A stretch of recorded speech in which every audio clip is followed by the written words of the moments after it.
উপস্থিত আমাদের প্রিয় সদস্য, আমাদের সবার চেয়ারম্যান ডাক্তার চেয়ারম্যান বাবু, আমাদের ইসলাম শুরু ভাই, জমির মোল্লা, আমাদের ইয়াকুব মন্ডল, আমার মামা খতম মামা সহ বিরাট অকর্ণ ব্যক্তিবৃন্দ, আমি আপনাদের কাছে দোয়া চাই। 5-6 দিন জুড়ে ঠান্ডাজনিত সমস্যায় ভর্তি হাঁটতে কথা বলতে খুব কষ্ট হচ্ছে। তা আপনার বাবু যেটা বললেন, আমরা অবশ্যই প্রোগ্রাম শেষ না করে আপনারা কেউ যাবেন না। আমি অনেক কষ্ট করে এসেছি, হাঁটতে মানে 10টা থাকতে আমার কাছে সমস্যা হচ্ছে।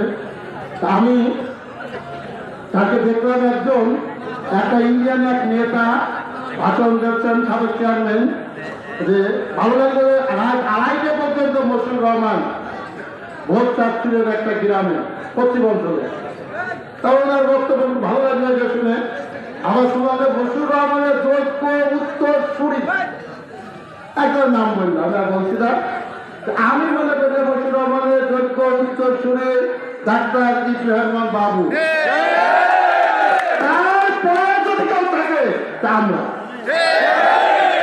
আমরা মশিউর রহমানকে এতদিন ধারণ করেছি, লালন করেছি, আমরা এখনো করছি। তারা মশিউর রহমানের যোগ্য উত্তর সুরি, ঠিক কিনা?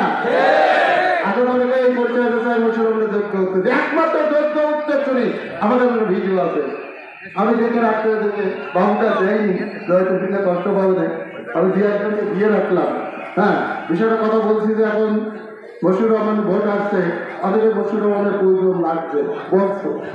আমরা চাই মশিউর রহমান, আমি বলে দেয়, আমি বলি যে আমার নাম বলার দরকার নেই, মশিউর রহমানের নাম বললে আমাদের নাম হয়ে যাবে। মশিউর রহমানের নাম আমরা মশিউর রহমানের নাম মুছে দেওয়ার ষড়যন্ত্র চলেছে মশিউর রহমানের জীবদ্দশায়। মশিউর রহমানের জীবদ্দশায় বেবালি এক এক করে তাকে অনেক কষ্ট দিয়েছেন। গতকালকে সার্কিট হাউসে একজন সচিব, বর্তমান সরকারের সচিব, উনি বিএনপি মনা, উনি 2005 সালে ডিসি ছিলেন। উনি আসছেন পরিবার নিয়ে, আমাকে খবর দিয়েছিলাম মশিউর রহমান সাহেবের কথা অনেক বললেন।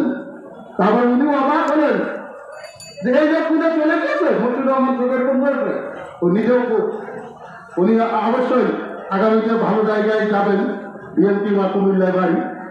আমি সে কথা বলছি, যারা শোনে, বাইরের মানুষ শোনে, বাংলাদেশের যে কোনো প্রান্তে এমপি মন্ত্রী ছিল সাবেক, তারা যখন শোনে আমরা কেউ মশিউর রহমান থেকে বিস্তৃত হয়ে গেছি, মশিউর রহমানের জীবদ্দশায় তার সাথে আমরা বেমানি করেছি, তাকে কষ্ট দিয়েছি, তারা অনেকে ধীরতার প্রতি বিরক্ত হয়।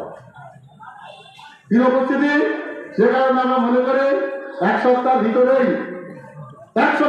আমরা আশাবাদী ঝিনাইদহ ধানের শীষের ভোটে আমরা নামবো।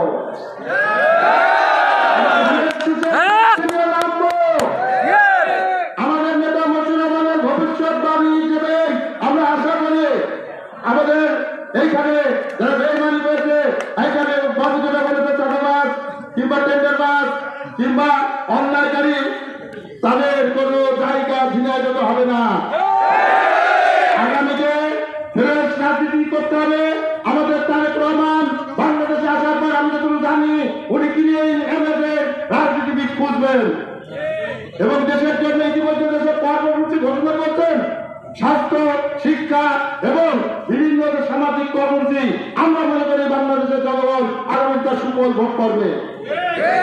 আমাদের একটা কর্মসূচি আমাকে খুবই আনন্দ দিয়েছে, যেটা উনি বলছেন এদেশের গরিব, ক্যান্সার রোগী, হার্টের রোগী, কিডনি রোগী, যারা ডায়াবেটিস, 3 প্রকার রোগী, যারা বিভিন্ন হাসপাতালের সুযোগ পায় না, টাকা আরো হবে।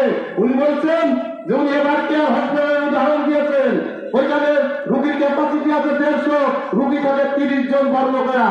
এইসব হাসপাতালে উনি সরকারের পক্ষ থেকে নিজ নিয়ে এই গরিব মানুষের, রিক্সাওয়ালা, খেটে খাওয়া মানুষের এই জাতীয় রোগের সরকার থেকে স্পন্সর দিয়ে, সহযোগিতা দিয়ে চিকিৎসার ব্যবস্থা করবে। আগামীতে মহাপরিকল্পনা তারেক রহমান আসছে।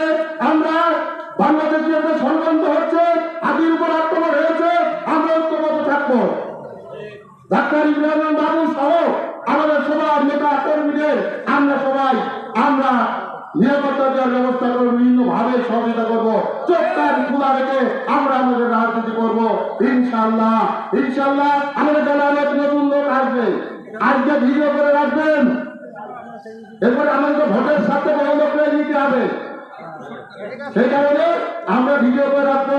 ইনশাআল্লাহ আজকে যারা আসছে তারা আমাদের পুরনো লোক, নতুন লোক। সকলকে ধন্যবাদ জানিয়ে আজকে বিজয় র্যালিকে আমরা সবাই উদাহরণ দেবো, সুন্দরভাবে আমরা উপস্থাপন করবো। স্লোগান দেবো, যে একটা স্লোগান বাংলাদেশে দেয়, ভোট দিব কিসে, বলে ভোট দেবো কিসে। ইনশাআল্লাহ আগামী 2 মাস আমরা সারা ঝিনাইদহ হইলা করলো ধানের শীষের মাঠটাকে আমরা ঘরে ঘরে পৌঁছে দেবো এবং তার রহমানের আহ্বানকে পৌঁছে দেওয়ার আহ্বান জানিয়ে আমি আমার বক্তব্য শেষ করছি। আমি এত শারীরিক কাজে শেষ করবো নাও, কিন্তু যত চেষ্টা করবো আপনার সবার সুন্দর দেখবেন। সকলকে ধন্যবাদ।